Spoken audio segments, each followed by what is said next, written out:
নমস্কার বন্ধুরা, মনীষা রান্নাঘরে সবাইকে স্বাগত। প্রতিদিনের মতো আবারও চলে এলাম নতুন একটা রেসিপি নিয়ে। আশা করি আপনাদের বেশ ভালো লাগবে।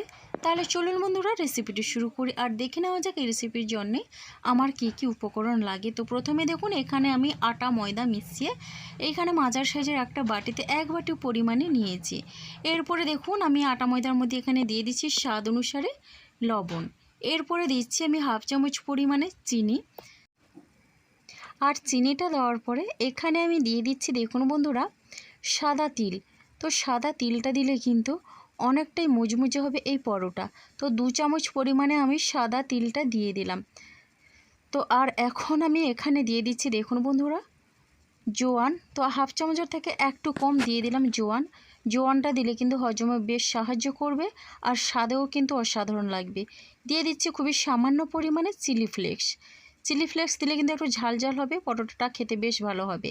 এবার আমি এখানে 2 চামচ পরিমাণে সাদা তেলটা দিয়ে দিচ্ছি। এবার তেলটা দিয়ে বেশ ভালোভাবে আমি এটা মিশিয়ে নিচ্ছি।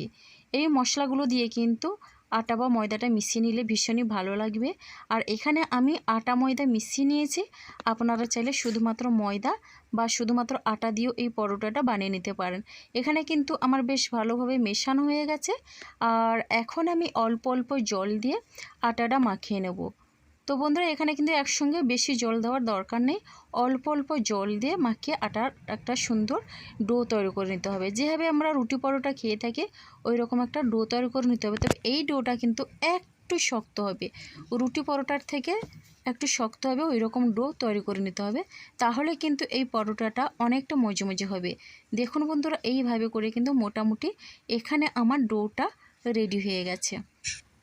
আর এই রেসিপিটি প্রথম থেকে শেষ পর্যন্ত দেখতে থাকুন, তাহলে বুঝতে পারবেন খুব সহজেই কিন্তু এটা বানিয়ে নেওয়া যাবে। তো এটা কিন্তু বানানো খুবই সহজ আর খেতে লাগে অসাধারণ, ভীষণই টেস্টি আর হেলদিভাবেই কিন্তু আমি এটা বানাচ্ছি।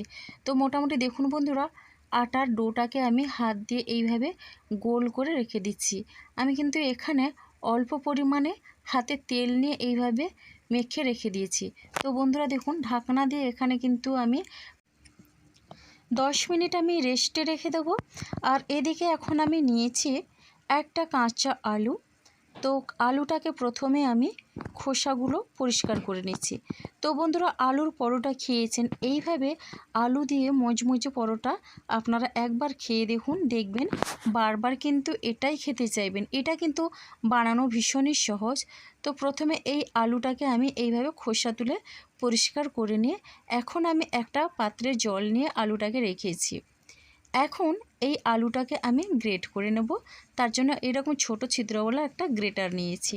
আপনারা চাইলে এখানে এই আলুর পরোটাটা সেদ্ধ আলু দিয়েও বানিয়ে খেতে পারেন, তবে কাঁচা আলু দিয়ে একবার তৈরি করে দেখবেন, খেতে কিন্তু অসাধারণ লাগে। তো এখন আমি জল পাল্টে পাল্টে এই গ্রেট করা আলুটাকে বেশ পরিষ্কার করে ধুয়ে নেব। তো এটা কিন্তু ভালো করে ধুয়ে নিতে হবে, তা না হলে কিন্তু আলুটা কালো হয়ে যাবে। দেখুন, একটা প্লেটে কিন্তু আমি এটা পরিষ্কার করে জল চিপে চিপে আমি নিয়ে নিচ্ছি। জলটা থাকলে কিন্তু ভালো হয় না এই রেসিপিটা। মোটামুটি আমি আলুটা চিপে এই প্লেটে নিয়ে নিলাম। আর কতটা সুন্দর হয়েছে দেখুন বন্ধুরা। তো এখন দেখুন, প্রথমে আমি গ্যাসে একটা কড়াই বসিয়ে দিয়েছি। কড়াইয়ের মধ্যে আমি দিয়ে দিচ্ছি সর্ষের তেল। তো এখন আমি এই আলুটা ভেজে নেব। তার জন্য তেলটা গরম করে এখানে হাফ চামচ পরিমাণে গোটা সাদা জিরেটা দিয়েছি। এবার জিরেটা হালকা করে ভেজে নেব। তো এই জিরের ফোড়ন থেকে মিষ্টি একটু গন্ধ ছাড়লেই এখানে আমি দিয়ে দিচ্ছি, দেখুন বন্ধুরা, গ্রেট করে রাখা আলু। এখানে কিন্তু আমি আলুর এই পরোটাটা সম্পূর্ণ নিরামিষভাবেই তৈরি করছি। এখানে আমি পেঁয়াজ রসুন দিব না। তো দেখুন, এখন আমি আলুটাকে বেশ ভালোভাবে নেড়ে চেড়ে নিচ্ছে। তো আপনারা যদি পেঁয়াজ রসুন দিতে চান তাহলে দিতেও পারেন। তো যেহেতু আমি নিরামিষ বানাচ্ছি, তার জন্য এখানে আমি একটু আদা নিয়েছি আর আদাটা এইভাবে গ্রেট করে দিয়ে দিচ্ছি। তো বন্ধুরা, আপনারা চাইলে আদাটা বেটেও নিতে পারেন। আর এই গ্রেট করা আদাটা দেওয়ার পরে আমি আলুটার সঙ্গে নেড়ে চেড়ে একটু ভেজে নেব, তাহলে কিন্তু আদার কাঁচা গন্ধটা খুব সহজেই চলে যাবে।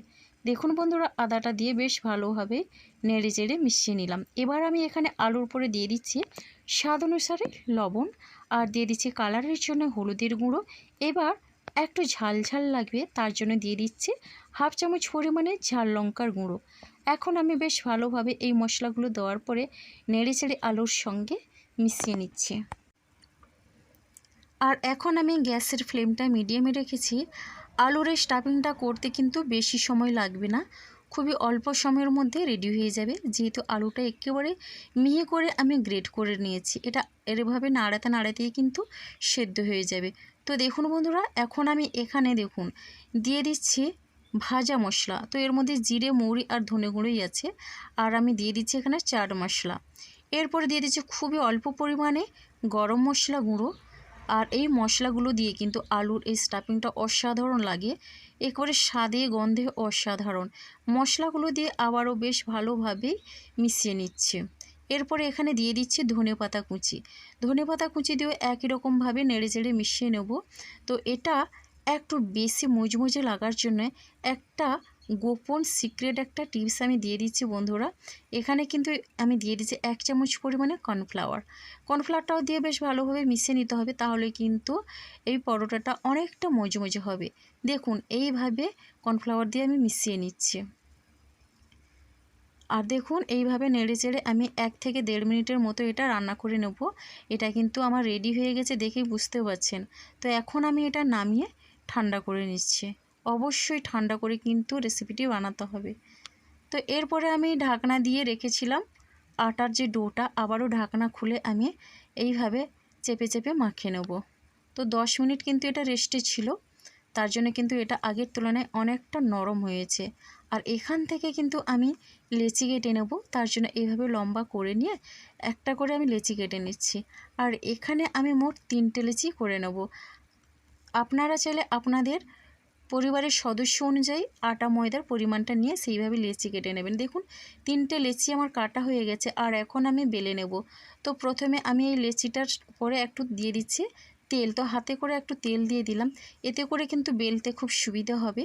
যদি আপনারা ময়দা বা আটা দিয়ে বেলে নিতে চান, বেলেও নিতে পারেন। দেখুন আমি এখন বেলে নিচ্ছি। আর এই রুটিটা প্রথমে একটু বড় করে বেলে নিতে হবে। আর এই রুটির মধ্যে মশলাগুলো দেওয়ার কারণে কিন্তু খেতে ভীষণই সুন্দর হয়। তো দেখুন বন্ধুরা, এইভাবে বড় করে বেলে নিয়েছি। আর এই রকম একটু মোটা রেখেছি, খুব একটা পাতলাও করে নিই, আবার খুব একটা মোটাও করে নিই। এখন আমি আলুর এই স্টাফিংটা দিয়ে দিচ্ছি। কাঁচা আলু দিয়ে যে এত সুন্দর পরোটা হয় বন্ধুরা, আপনারা একবার না খেলে বুঝতে পারবেন না। অবশ্যই বাড়িতে একবার হলেও ট্রাই করুন, আর খেতে কেমন হলো কমেন্ট করবেন। তো দেখুন এইভাবে করে আমি আলুগুলোকে রুটিটার চারিদিকে ছড়িয়ে দিচ্ছি হাত দিয়ে। ব্যাস, এখানে কিন্তু মোটামুটি আমার চারিদিকে আলুর স্টাফিংটা দেওয়া হয়ে গেল। এবার দেখুন আমি এটা ভাঁজ করে নিচ্ছি। প্রথমে এক সাইড ভাঁজ করে নেওয়ার পরে আবারও এক সাইড এইভাবে ভাঁজ করে নিচ্ছি। আর দেখুন বন্ধুরা, আমি নিচের দিক থেকে এইভাবে আবারও গোল করে ভাঁজ করে নেব। এতে করে কিন্তু অসংখ্য লেয়ার তৈরি হবে। তো এই রকম পদ্ধতিতে লেয়ার তৈরি করুন বন্ধুরা, দেখবেন বেশ ভালো লাগবে এই পরোটা। তো দেখুন এখন আমি আবার এটা লম্বা করে নিয়ে এইভাবে মুড়ে দিচ্ছি। এবার এখানে একটা ছুরি নিয়ে মাঝখান থেকে এইভাবে কেটে দিলাম। তো কেটে নিয়ে দেখুন এখন দুই সাইড দিয়ে এইভাবে একটু ফাঁক করে দিয়ে এবার চিপে নিচ্ছি এইভাবে। এবার চেপে চেপে এটা আমি গোল করে নেব। তো এটা একরকম পদ্ধতি গেল। দেখুন বন্ধুরা, এই পদ্ধতিতেও আমি লেয়ার তৈরি করে নেব। তো এখন এটা আমি একটা প্লেটে তুলে নিচ্ছি। এবার একটা রেডি হয়ে গেল, আবারও একটা নিয়েছি। আবারও দেখুন এটা আবার অন্য রকম পদ্ধতিতে একটা তৈরি করে নেব। এটাও হবে অসংখ্য লেয়ার যুক্ত।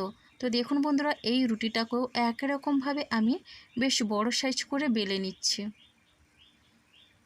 আর এগুলো কিন্তু খেতে বেশ ভালো লাগে। আর যেহেতু এটা লেয়ার দিয়ে তৈরি করছি, অনেকটা মজমুজে হবে আর অসংখ্য লেয়ারযুক্ত, খেতেও বেশ ভালো লাগবে। দেখুন আরও একটা আমি রেডি করে নিলাম। এবার আমি আলু স্টাফিংটা এইভাবে হাতের সাহায্যে চারিদিকে বেশ ভালোভাবে ছড়িয়ে দিচ্ছি। আর এখন আমি এই সাইডে আমি ছুরি দিয়ে এইভাবে কেটে নিলাম। এবার দেখুন, এবার কেটে নেওয়ার পরে এখন আমি এইভাবে এটা ভাঁজ করে নেব চারিদিক দিয়ে গোল করে।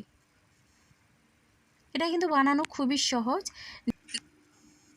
যে কেউ একবার দেখার পরে খুব সহজেই কিন্তু এটা বানিয়ে নিতে পারবে। তো তো দেখুন বন্ধুরা, এটাও কিন্তু খুব সহজভাবেই আমি বানিয়ে নিলাম। আর ভালোভাবে দেখে নিন কত সুন্দর করে এটা বানানো যাচ্ছে, একেবারে খুবই সহজ পদ্ধতিতে। তো দেখুন অনেক রকমভাবে বন্ধুরা আপনারা লেয়ার তৈরি করেছেন, তবে এইভাবে একবার তৈরি করে দেখবেন, খুব সহজেই কিন্তু তৈরি করা যায় আর খেতেও বেশ ভালো লাগে। তো দেখুন বন্ধুরা, এবার আর একটা আমি রেডি করে নিয়ে, তো এখানে আমি পরপর 3টে তৈরি করে নিলাম। তো এটা কিন্তু আগের পদ্ধতিতেই তৈরি করে নিচ্ছি। তো দেখুন বন্ধুরা, এখন আমি একটা করে বেলে নিচ্ছি। আর এখন কিন্তু বেলার সময় অবশ্যই আটা বা ময়দা দিয়ে বেলে নিতে হবে, তা না হলে কিন্তু আলুর এই পুরটা বেরিয়ে যাবে। আর দেখুন এটা কিন্তু খুব একটা বেশি বড় করব না। তো এখন কিন্তু আমার এই 3টে পরোটা বেলা হয়ে গেছে। তো দেখুন বন্ধুরা, খুব সুন্দরভাবে কিন্তু বেলে নিয়েছি। এবার পরোটা ভাজার জন্য আমি গ্যাসে কিন্তু একটা তাওয়া বসিয়ে দিয়েছি। তাওয়াটা গরম করে প্রথমে আমি এই শুকনো তাওয়ায় উল্টে পাল্টে পরোটাগুলো ভেজে নেব। তো দেখুন প্রথমেই কিন্তু তেল দেওয়া যাবে না, আর গ্যাসের ফ্লেমটা মিডিয়ামে রেখে প্রথমে আমি উল্টে নিচ্ছি। তো উল্টে পাল্টে 2 সাইড আগে ভেজে নেব, তাহলে কিন্তু পরোটাগুলো বেশ ফুলকো হবে। তো দেখুন বন্ধুরা, এইভাবে আমি স্প্যাচুলা দিয়ে একটু চেপে নিচ্ছি, তারপরে আবারও আমি এটা উল্টে নেব। আর এখন আমি তেল দিয়ে দিচ্ছি। এখানে কিন্তু রিফাইন্ড অয়েলটাই নিয়েছি। প্রথমে আমি অল্প তেল দিয়ে উপর থেকে এইভাবে ঘষে নিচ্ছি। তো দেখুন অল্প তেল দিয়ে কিন্তু এই পরোটাগুলো খুব সহজেই বানানো যাবে আর অনেকটাই কিন্তু ফুলকো হবে। তো এটা কিন্তু ফুলকো হতেই শুরু করেছে। তো দেখুন অল্প অল্প করে তেল দিয়ে এইভাবে 2 সাইডে আমি ঘষে নিচ্ছি। আপনারা চাইলে এখানে বেশি তেল দিয়েও পরোটাগুলো ভেজে নিতে পারেন। তো দেখুন বন্ধুরা, তেলটা দিয়ে আবারও আমি এইভাবে উল্টে নিচ্ছি। তো দেখুন পরোটাগুলো কত সুন্দর ফুলছে। আর এটা যেরকম ফুলকো হবে সেই রকম অসংখ্য লেয়ারযুক্ত হবে, খেতে বেশ ভালো লাগবে। তো এটা কিন্তু টমেটো সসের সঙ্গে বেশ ভালো লাগে খেতে। এটা খাওয়ার জন্য কিন্তু আলাদাভাবে কোনো তরকারির প্রয়োজন হয় না। তো বন্ধুরা দেখুন উল্টে পাল্টে পরোটাগুলো একটু লাল করে ভেজে নেব, তাহলে কিন্তু অনেকটা মুচমুচে হবে আর খেতেও বেশ ভালো লাগবে। তো একটা হয়ে গেল, আর এখন আবারও একটা তৈরি করে নিচ্ছি। একই রকমভাবে এখানে আমি সবগুলো পরোটা তৈরি করে নেব। আর এই সময় কিন্তু গ্যাসের ফ্লেমটা মিডিয়ামে রাখতে হবে। আর একই রকমভাবে আমি এখানে 3টে পরোটা তৈরি করে নিলাম। আর এই পরোটা কিন্তু খেতে বেশ ভালো লাগবে সকালের জলখাবারে, এমনকি ডিনারেও বেশ ভালো লাগে। বাচ্চাদের টিফিন বক্সে দিলে বাচ্চারাও কিন্তু ভীষণই তৃপ্তি করে খাবে, অফিসের লাঞ্চ বক্সেও বেশ ভালো লাগে। তাহলে দেখুন বন্ধুরা, পরোটাগুলো কতটা লোভনীয় হয়েছে আর এতটাই ফুলকো হয়েছে দেখেই বুঝতে পারছেন, অসংখ্য লেয়ারযুক্ত। তো আর এটা কিন্তু খুবই মজমুজো হয়েছে, দেখেই বুঝতে পারছেন বন্ধুরা, প্রত্যেকটা কিন্তু খুবই সুন্দর হয়েছে। একবার হলেও আপনারা ট্রাই করবেন, আর কেমন লাগলো একটা মিষ্টি কমেন্ট করবেন। আপনাদের একটা মিষ্টি কমেন্ট কিন্তু আমাকে অনেকটা উৎসাহ দেয় নতুন নতুন রেসিপি বানানোর জন্যে। তো বন্ধুরা একবার হলেও ওটা ট্রাই করুন, আর দেখবেন একবার এটা খাওয়ার পরে সবসময় এই পরোটা খেতে চাইবেন, যখন রুটি পরোটা ভালো লাগবে না। তো দেখুন বন্ধুরা, এটা কিন্তু ভীষণই টেস্টি, যে একবার খাবে সে কিন্তু এই পরোটাই বারবার খেতে চাইবে। তো আজকের আমার রেসিপিটা এই পর্যন্ত। আগামীকাল আসবো আবারও একটা নতুন রেসিপি নিয়ে। আপনার সবাই সুস্থ থাকুন, ভালো থাকুন, অসংখ্য ধন্যবাদ রইল।